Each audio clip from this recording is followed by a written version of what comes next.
पुराने जमाने की बात है, जब शहर बगदाद में एक नौजवान ताजिर रहता था जिसका नाम यूसुफ था।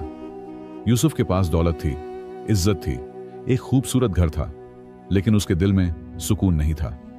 हर रात वह अपने बिस्तर पर करवटें बदलता, सोचता कि जिंदगी में कुछ कमी है।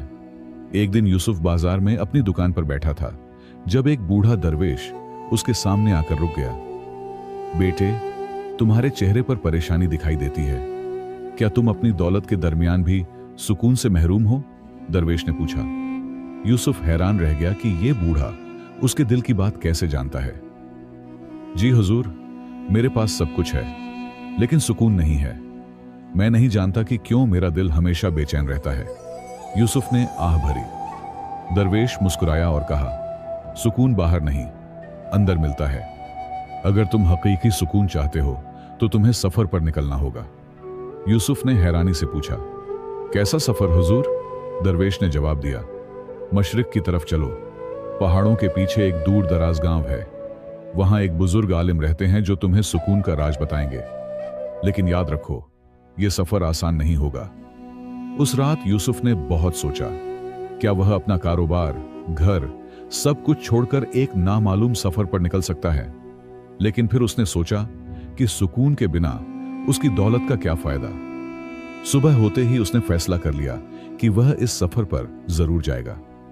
अगले दिन यूसुफ ने अपने काबिल भरोसा मुलाजिम अहमद को बुलाया और कहा, मैं एक लंबे सफर पर जा रहा हूं, मेरी गैर मौजूदगी में तुम कारोबार की देखभाल करना। अहमद ने हैरानी से पूछा, आप कहां जा रहे हैं मालिक? यूसुफ ने मुस्कुराकर कहा, सुकून की तलाश में। यूसुफ ने अपने सफर की तैयारी शुरू कर दी। उसने कुछ सिक्के, कुछ कपड़े और जरूरी सामान अपने थैले में रखा। उसकी बीवी फातिमा बहुत परेशान थी। यह सफर खतरनाक हो सकता है, क्या तुम वाकई जाना चाहते हो? उसने आंसुओं से भरी आंखों से पूछा। मेरे पास और कोई चारा नहीं है मेरी जान, मैं तुम्हें और बच्चों को इस दौलत में छोड़ जाऊंगा, लेकिन मुझे इस बेचैनी से निजात चाहिए। यूसुफ ने फातिमा को समझाया, अल्लाह के सुपुर्द, इंशाअल्लाह मैं जल्द ही वापस आऊंगा और इस बार मेरे दिल में सुकून होगा। सफर की सुबह यूसुफ ने अपने बच्चों को गले लगाया। उसके 8 साल के बेटे इब्राहिम ने उसको एक छोटा सा पत्थर दिया और कहा, अब्बू, ये मेरा खास पत्थर है, इसे अपने साथ रखना, ये आपको मेरी याद दिलाएगा। यूसुफ की आंखें नम हो गईं। सूरज निकलने के साथ ही यूसुफ अपने घोड़े पर सवार होकर मशरिक की तरफ चल पड़ा। उसका दिल मजबूत था, लेकिन जहन में सवालात थे। क्या वह इस सफर से सुकून पा सकेगा? क्या वह बुजुर्ग आलिम उसे वाकई मिल पाएंगे? क्या यह सब एक बड़ी गलती तो नहीं? लेकिन अब वापसी का रास्ता नहीं था। सूरज आग बरसा रहा था जब यूसुफ ने पहली बार महसूस किया कि शहरी जिंदगी की आसानियां पीछे छूट गई हैं। सहरा की जलती रेत पर उसका घोड़ा थका हुआ चल रहा था। दूर उफक पर कुछ काले बादल जमा हो रहे थे। यूसुफ ने अपने सूखे होंठों पर जबान फेरी और पानी की बोतल को देखा जो आधी खाली हो चुकी थी। अचानक आसमान पर काले बादल छा गए और तेज आंधी चलने लगी। यूसुफ की आंखें रेत से भर गईं। घोड़ा बेकाबू होने लगा। या अल्लाह, वह चीखा जब आंधी ने उसकी पगड़ी उड़ा दी। फिर मूसलाधार बारिश शुरू हो गई, जैसे आसमान ने अपने सारे दरवाजे खोल दिए हों। बारिश में भीगा यूसुफ एक पत्थर के नीचे पनाह लिए सोच रहा था, क्या मैंने गलती की? तभी उसे अपने बेटे का दिया हुआ पत्थर याद आया। उसने उसे निकाला और चूमा। अजीब बात, उस पत्थर से गर्मी महसूस हो रही थी, जैसे वह उसके दिल को हौसला दे रहा हो। तूफान थमा तो यूसुफ ने देखा कि वह रास्ता भटक चुका है। चारों तरफ सफेद रेत के टीले थे, कोई निशान नहीं कि किस तरफ जाना है। उसका घोड़ा भी जख्मी हो चुका था। यूसुफ बैठकर रोने लगा, ऐ अल्लाह, मुझे रास्ता दिखा, मैं कहां जाऊं? उसी वक्त उसने दूर से ऊंटों की आवाज सुनी। एक काफिला आ रहा था। यूसुफ ने अपनी पूरी ताकत से आवाज लगाई, हाथ हिलाया। काफिले का सरदार, जिसकी सफेद दाढ़ी सीने तक पहुंचती थी, अपने ऊंट से उतरा। क्या तुम अकेले सफर कर रहे हो नौजवान? सहरा किसी को माफ नहीं करता। काफिले में यूसुफ का खैर मकदम किया गया। वह एक ताजिर काफिला था जो मशरिक की तरफ सिल्क रोड पर सफर कर रहा था। सरदार का नाम अब्दुल रहमान था, एक बुजुर्ग मुसाफिर जिसने कई मुल्क देखे थे। तुम सुकून की तलाश में हो? उसने यूसुफ से पूछा। अजीब बात है, अक्सर लोग दौलत की तलाश में निकलते हैं। रात को आग के गर्द बैठे अब्दुल रहमान ने काफिले वालों को दास्तानें सुनाई। एक मुसाफिर ने ऊद बजाया, दूसरा कसीदे पढ़ने लगा। यूसुफ उन अजनबियों के दरमियान खुद को घर जैसा महसूस कर रहा था। अजीब है, उसने सोचा, मैं अपने महल में बेचैन था और यहां सहरा में सुकून महसूस कर रहा हूं। अगली सुबह अब्दुल रहमान ने यूसुफ को एक नक्शा दिया। यह रास्ता तुम्हें पहाड़ी इलाके तक ले जाएगा, जहां वो गांव है जिसकी तलाश में तुम हो। उसने पानी की नई मशकीजा भी दी, लेकिन मुझे खबरदार करना चाहिए, आगे का रास्ता खतरनाक है, डाकुओं का इलाका है और कहते हैं कि पहाड़ों में जिन्नात भी बसते हैं। यूसुफ ने दिल में खौफ महसूस किया, लेकिन उसका अज़्म मजबूत था। उसने अपने नए दोस्तों से अलविदा कहा। अब्दुल रहमान ने उसके कंधे पर हाथ रखा। याद रखो, सुकून की तलाश में सबसे बड़ी रुकावट खौफ है। जब तक तुम अपने अंदर के खौफ पर काबू नहीं पाओगे, सुकून तुम्हें नहीं मिलेगा। काफिला दक्षिण की तरफ चला गया और यूसुफ अकेला मशरिक की तरफ बढ़ा। सामने लंबा पहाड़ी सिलसिला नजर आ रहा था, जिसकी चोटियां बादलों में छुपी थीं। उसने गहरी सांस ली और अपने घोड़े को आगे बढ़ाया। सफर का सबसे मुश्किल हिस्सा अभी बाकी था, लेकिन अजीब बात, उसके दिल में अब खौफ की जगह उम्मीद जाग रही थी। पहाड़ों की ऊंची चट्टानों के दरमियान रास्ता बहुत तंग हो गया था।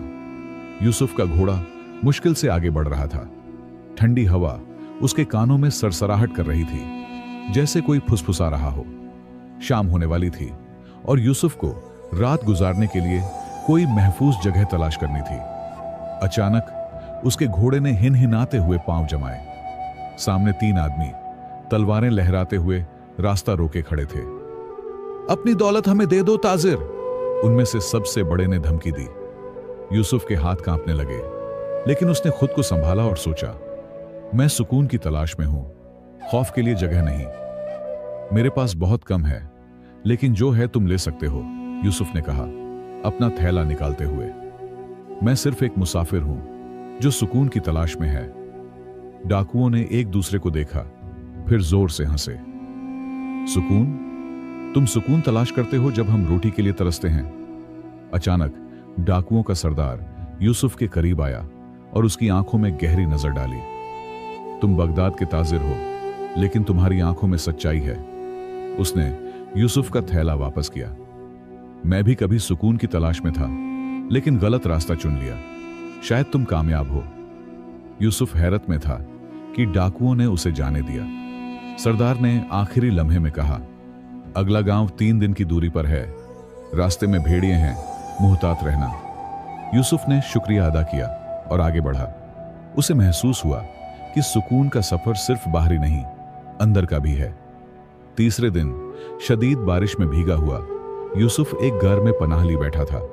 उसका घोड़ा थक चुका था, खुद भी बुखार में तप रहा था। क्या मैं इस सफर से जिंदा वापस जाऊंगा? उसने सोचा, अपने बच्चों की तस्वीर जहन में आते ही।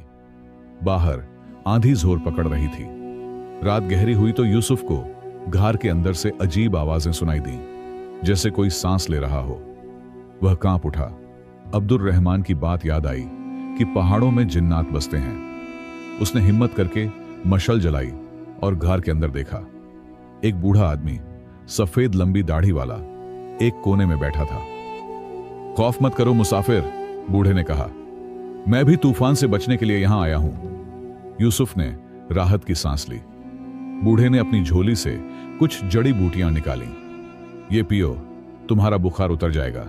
यूसुफ ने शुक्र किया और पूछा, आप कौन हैं? बूढ़ा मुस्कुराया, एक दोस्त, शायद एक राहनुमा। सुबह तक यूसुफ का बुखार उतर गया था। बूढ़ा उसे गांव तक का रास्ता बताते हुए बोला, जिस आलिम की तलाश में तुम हो वह शेख अब्दुल्ला हैं। उन्हें कहना कि मुलाकाती ने भेजा है। यूसुफ ने शुक्रिया अदा किया और जब मुड़ा तो देखा कि बूढ़ा गायब हो चुका था। सिर्फ एक सफेद पर जमीन पर पड़ा था। उस दिन दोपहर को यूसुफ ने दूर पहाड़ी की चोटी पर एक छोटा सा गांव देखा।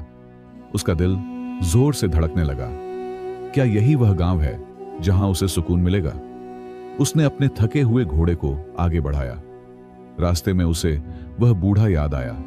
क्या वह वाकई इंसान था या कोई फरिश्ता? यूसुफ के जहन में सवालों की भीड़ थी, लेकिन दिल में उम्मीद की किरण चमक रही थी। गांव के दरवाजे पर पहुंचते ही यूसुफ को अजीब सा सुकून महसूस हुआ। सादे घर, हरे भरे खेत, चहकते परिंदे, यहां की फिजा में कुछ अलग था। एक नन्ही बच्ची ने उसे देखा तो मुस्कुराते हुए पूछा, क्या आप वही मुसाफिर हैं जिसका इंतजार हमारे शेख अब्दुल्लाह कर रहे हैं? यूसुफ हैरान रह गया। शेख अब्दुल्लाह मेरा इंतजार कर रहे हैं, लेकिन मैं तो उन्हें जानता भी नहीं, यूसुफ ने पूछा। बच्ची हंस पड़ी। शेख सब जानते हैं। कल रात उन्होंने ख्वाब में देखा कि एक ताजिर सुकून की तलाश में आएगा। बच्ची उसे अपने साथ ले गई। गांव वाले रास्ते में उसे देखकर मुस्कुराते, जैसे वह कोई पुराना दोस्त हो। पहाड़ी की चोटी पर एक सादी सी झोंपड़ी थी जहां शेख अब्दुल्लाह रहते थे। यूसुफ ने दरवाजे पर दस्तक दी तो अंदर से आवाज आई, आ जाओ यूसुफ, बहुत देर से तुम्हारा इंतजार कर रहा हूं। अंदर दाखिल होते ही यूसुफ दंग रह गया। शेख अब्दुल्लाह वही बूढ़े थे जिन्हें उसने गार में देखा था। आप तो वही हैं, यूसुफ हकलाते हुए बोला। शेख अब्दुल्लाह मुस्कुराए। हां, मैंने सोचा कि तुम्हारा इम्तिहान लेना जरूरी है। तुम खौफ पर काबू पाकर आगे बढ़े, अच्छा किया। उन्होंने यूसुफ को बैठने का इशारा किया। अब बताओ, तुम सुकून क्यों तलाश कर रहे हो जब तुम्हारे पास दुनिया की हर नेमत है? यूसुफ ने अपनी कहानी सुनाई, अपनी बेचैनी, अपनी दौलत के दरमियान खालीपन, अपनी जिंदगी में मानी की कमी। शेख अब्दुल्लाह खामोशी से सुनते रहे, फिर आहिस्ता से बोले, तुम 5 दिन मेरे साथ रहोगे, हर दिन एक सबक सीखोगे। पहला सबक, सुकून बाहर नहीं अंदर है। आज रात यहां सो जाओ, कल तुम्हारा पहला इम्तिहान होगा। अगली सुबह सूरज निकलने से पहले शेख ने यूसुफ को जगाया। आज तुम गांव के कुएं से पानी भरो। यूसुफ को हैरानी हुई, क्या यही सुकून का राज है? पूरा दिन वह बाल्टियां भरता रहा। हाथों में छाले पड़ गए, कमर दुखने लगी। शाम को शेख ने पूछा, कैसा महसूस कर रहे हो? यूसुफ ने कहा, थका हुआ, लेकिन दिल में सुकून है। दूसरे दिन शेख ने यूसुफ को गांव के बच्चों को कुरान पढ़ाने का काम दिया। लेकिन मैं आलिम नहीं हूं, यूसुफ ने एतराज किया। शेख मुस्कुराए, जो जानते हो वही सिखाओ। बच्चों के साथ बैठकर कुरान पढ़ते हुए यूसुफ को अपना बचपन याद आया, जब जिंदगी कितनी सादी और परसुकून थी। तीसरे दिन एक अजीब काम मिला, गांव के कब्रिस्तान में जाना और हर कब्र पर फातिहा पढ़ना। यूसुफ सारा दिन कब्रिस्तान में रहा, मौत के बारे में सोचता रहा।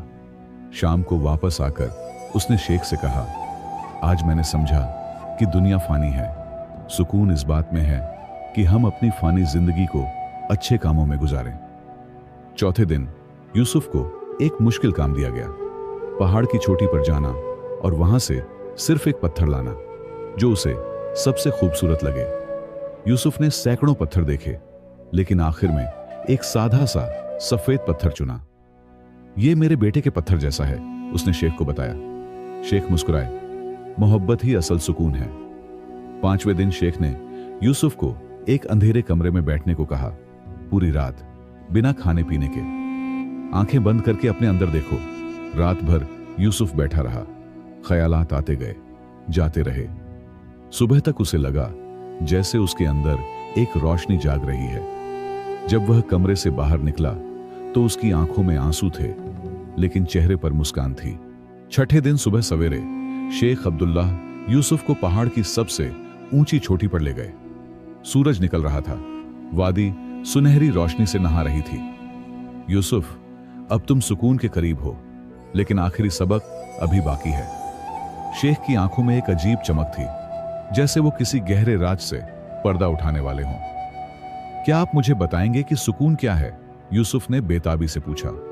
शेख खामोश रहे, लंबे सुकूत के बाद बोले, मैं तुम्हें नहीं बताऊंगा, तुम्हें खुद बताना होगा। उनकी बात सुनकर यूसुफ हैरान रह गया। मैं कैसे बताऊं जब मुझे खुद मालूम नहीं? शेख ने मुस्कुराकर कहा, तुम्हारे पास जवाब है। शेख ने यूसुफ को एक कागज और कलम दिया। अपनी पूरी जिंदगी सोचो, अपने सबसे खुशी के लम्हात याद करो। उन लम्हों में क्या मुश्तरक था? यूसुफ ने आंखें बंद की और सोचने लगा। उसकी शादी का दिन, बच्चों की पैदाइश, वालिद की दुआएं, सहरा में काफिले के साथ रात, बच्चों के साथ कुरान पढ़ना। सूरज सर पर आ चुका था जब यूसुफ ने आंखें खोली। उसके चेहरे पर अजीब सुकून था। मैं समझ गया शेख साहब, सुकून मोहब्बत में है, शुक्र में है, अल्लाह की इबादत में है, लोगों की खिदमत में है। शेख मुस्कुराए। बिल्कुल, सुकून किसी जगह या चीज में नहीं, बल्कि तर्ज जिंदगी में है। उसी शाम शेख ने यूसुफ को वापस जाने के लिए कहा। लेकिन मैं अभी तो आया हूं, यूसुफ ने हैरानी से कहा। शेख ने संजीदगी से जवाब दिया, तुम्हारी असली आजमाइश अब शुरू होगी। सुकून तलाश करना आसान है, इसे बरकरार रखना मुश्किल।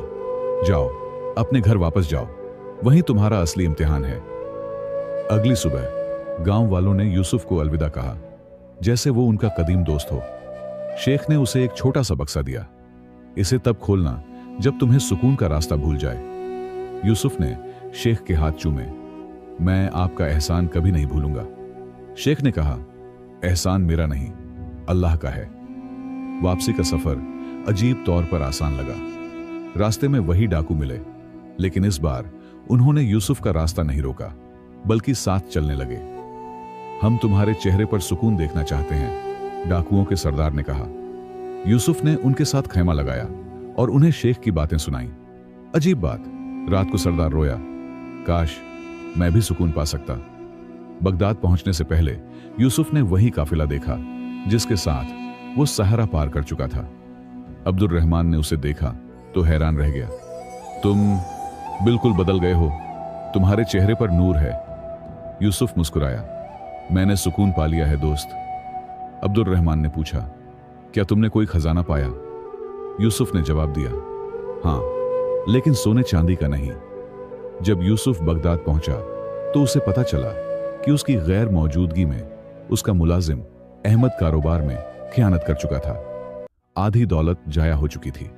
पुराने यूसुफ ने गुस्से में आकर अहमद को सजा दी होती, लेकिन अब उसने सुकून से कहा, अहमद, मैं तुम्हें माफ करता हूं, हम दोबारा शुरू करेंगे।